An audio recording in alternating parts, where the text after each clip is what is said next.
Hi, my name's Martin Smith. The YouTube channel Quacycle video made a statement saying that neutrinos were moving at the speed of light and that it didn't match any of their models. I can go back and say that it doesn't match any of my models either. I'm going to go with a lot of Martinisms here. These are views that I have that I don't think anybody else sees them that way, or when I talk to other people, they look at me like I'm crazy. But I'm going to state these views anyway. My first view is that anything moving faster than the speed of light is a singularity. Anything moving at the speed of light is a photon. And anything moving slower than the speed of light is a particle. Putting a neutrino going at the speed of light and putting the power levels at 0.12 eV makes it a photon starting about 2/3 up the microwave range and going down into the radio. A lot of people think that, since a single photon can make a reaction or be absorbed, that other forms of light will automatically have some kind of reaction to it also. And that's not really true. As soon as we get down to the radio and the microwave range, if there's not a harmonic absorption of a single atom to be able to take in that energy, then that energy either reflects from that product or from that entity, or it is absorbed by that entity. And through that energy absorption, it is creating an electrical pulse of some kind. When we're talking about radio waves, if you see radio towers going straight up and down, the radio antennas that receive that signal are also straight up and down. So if you make your radio antenna going this direction, then your receiver has to be that direction also. The military use this technique on military ships to polarize their radio waves so that they could use the exact same frequency to send two separate signals where the other signal wouldn't interfere with the first signal. So it gives multiple waves of sending radio waves. The other one is the polar radio wave, where the radio waves have spin. So when we're looking at a neutrino, we need to consider the idea that a radio wave doesn't necessarily have to create a signal when it meets an object. It can actually go through an object. In fact, most of the radio waves we know today go through our homes and through everything else, and the lower energy radio waves, or radio waves at certain frequencies, actually travel through the planet, as neutrinos are said to do. The idea that we're creating neutrinos with nuclear decays isn't necessarily the problem. The problem is how we are detecting these objects and how we are classifying them. So I'm going to reclassify neutrinos as wavelengths between 1 × 10⁻⁵ and longer wavelengths. So we're going down in energy into the lower radio waves. That's from microwave to lower radio waves. And what we have to accept is that until we get into the 4K range, there's nothing really, our detectors don't really pick up radio waves unless they are polarized waves and we have a radio antenna that is tuned for that particular wave. Aspects of the double helix photon model is the one that I am chasing at the moment. It has certain problems when you define the diameter of the photon. I'm fairly certain that I've actually discovered a formula for getting the diameter of a photon, but that is the diameter of the photon as it's compressed. That means as the photon gets to a positive and negative area to where it's going to add energy to, the photon actually gets one wavefront interacts with another wavefront, and those wavefronts combine. So what's happening is that the energy increases, and the photon itself is actually getting smaller, and as the energy increases, as it connects and becomes part of, or the energy is absorbed by either the hydrogen atom or hydrogen, I shouldn't say atom, I should say molecule, because I have a feeling it's hydrogen molecules colliding that create the 21 centimeter wavelength that we use in space, and the water molecule that the microwave oven uses to heat water. So I'm of the opinion that the diameter is bigger through space, but as it connects with a positive and negative charge, that the diameter actually becomes smaller because the energy increases.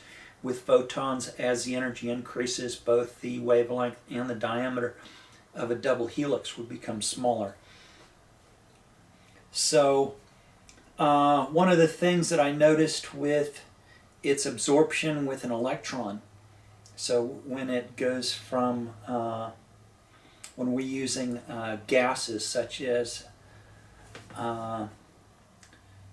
getting spectrum from hydrogen or hydrogen gases, as they come down from the levels of energy, they produce different types of light, very exact light. The problem is that there's not a positive and a negative that corresponds to the energy production of that light.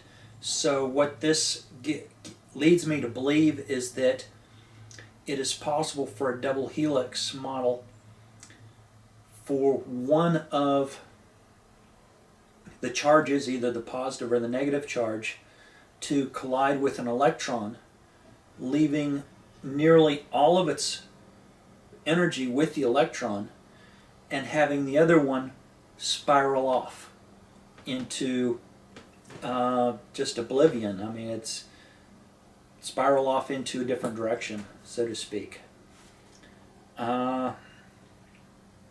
So I'm of the opinion that each part of that double helix on the photon is its own singularity, and each singularity is being balanced out by traveling at the speed of light.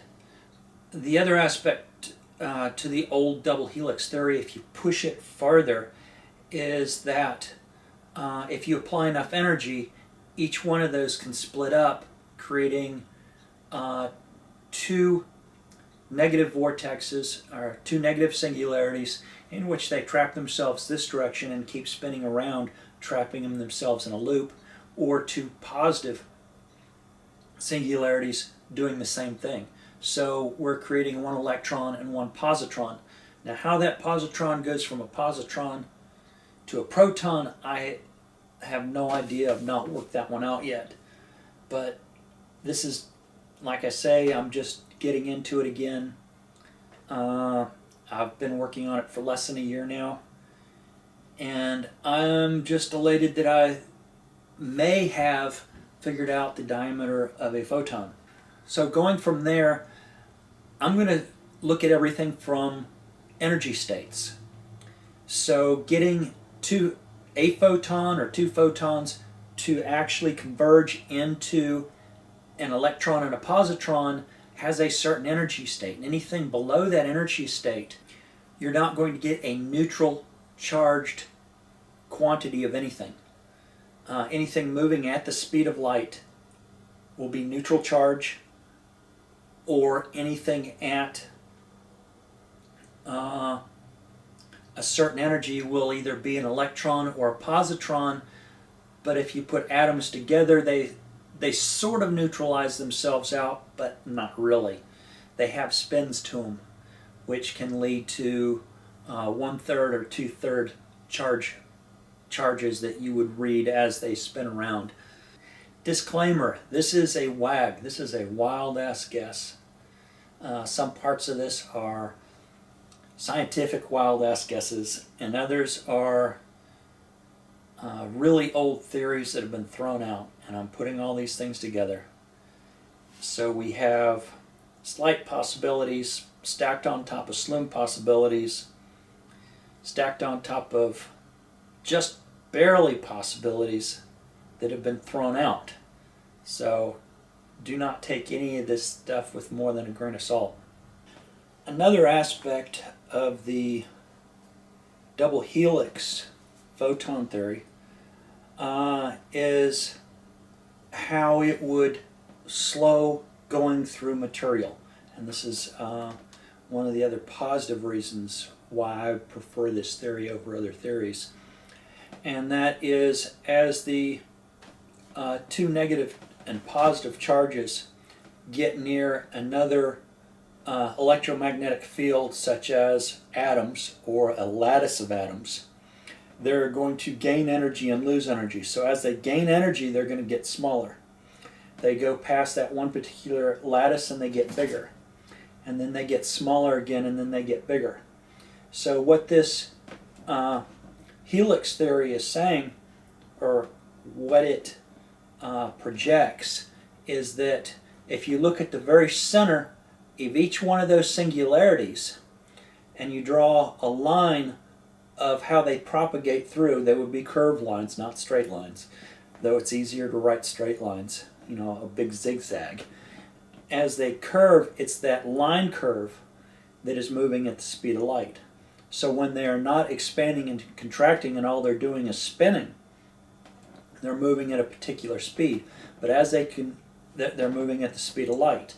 But as they contract, each one of them is moving at the speed of light this direction, then they're moving at a speed of light this direction, then that direction, and then back out again as they get bigger and bigger.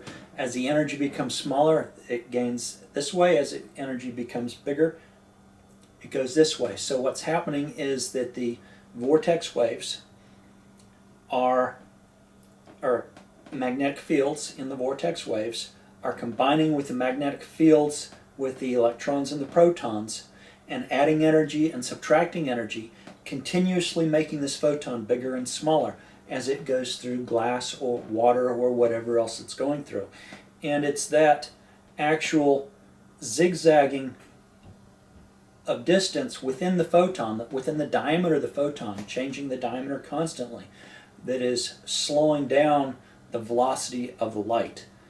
And that is another reason why I'm sticking with the double helix photon theory.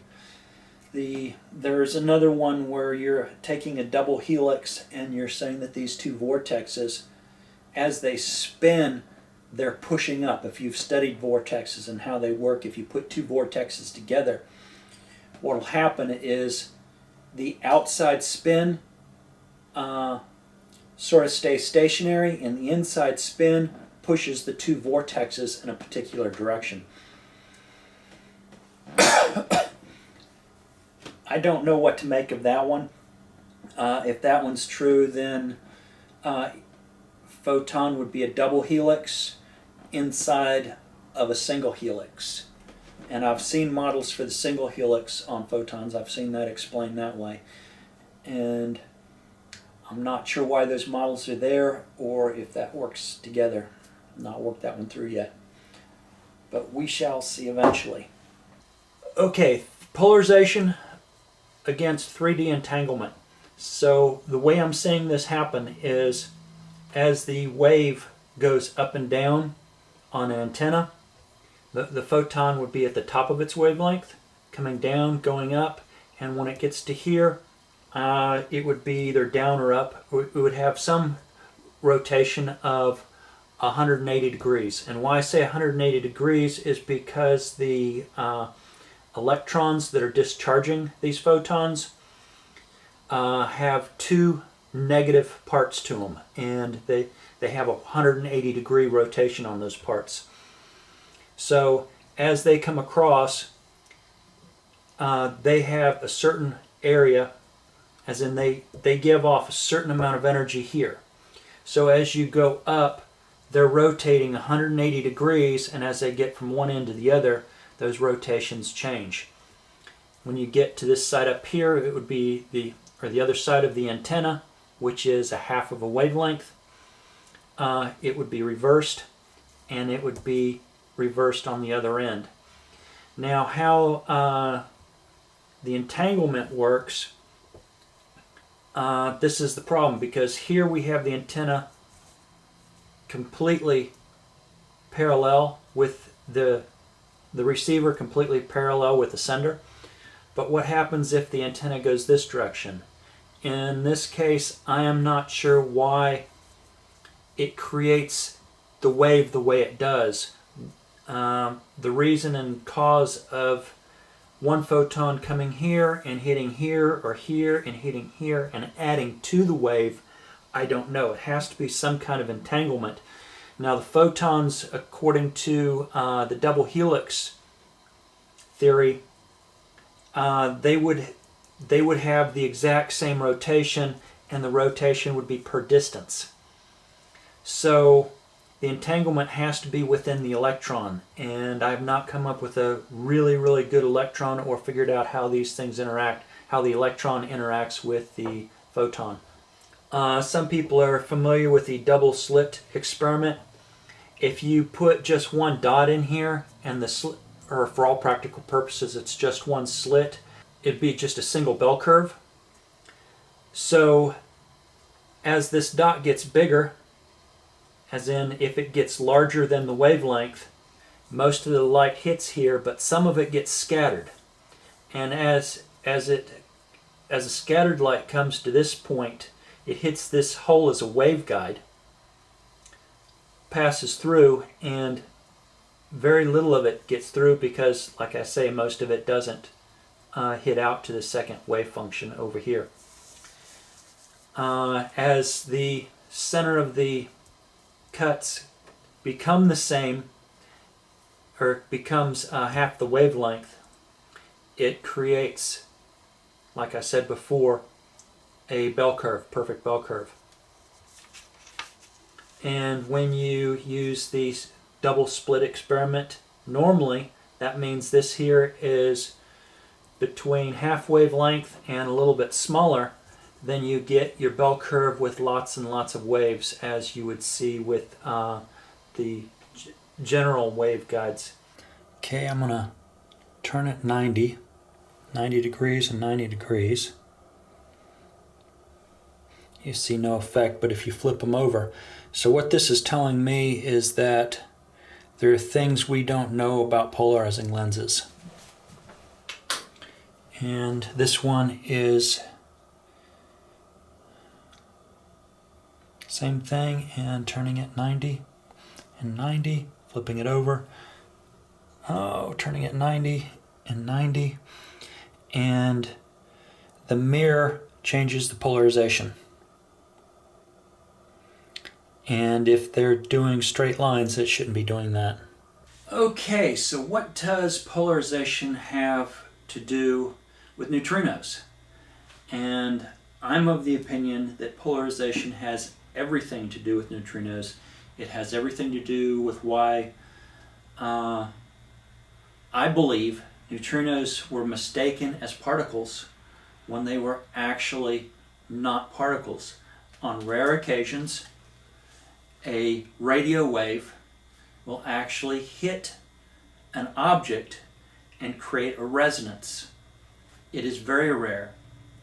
Why? Because most of the radio waves, the natural radio waves that are floating out all around us, they are not polarized. They're not set to a particular frequency. We can't use an antenna to get electrons to vibrate, and if we can't get those photons to vibrate electrons, then we can't see them. We can't see them with radio towers. We can't see them with our eyes. We can't detect them in any way whatsoever. So what's happening here is that a neutrino, in my opinion, has been mistaken. And it all has to do with our lack of knowledge of polarization and how polarization works with radio towers and radio waves and even polarization filters. You have to remember that the first polarizing filter was made by Polaroid, and that was not too long ago. And the patents are vague, and business practices, to which I'm very familiar with, go under the assumption that anything that I or anybody else patents goes into the patent register. China and other countries can go into that patent all they want to, go through it, make material and ship it over here. There's no safety in a patent. So if you're looking at these polarization filters that I put up against a mirror, you will notice that they're doing things that they shouldn't be doing, because our version of polarization says that things are either being polarized this way or they're being polarized this way, that they're being polarized in straight lines. And that makes sense if we're looking at a polarization as a grid. The problem is that photons have spin. We know they have spin because we can divide them up. So there's more unanswered questions than there are answered questions. And who knows? We'll find out eventually.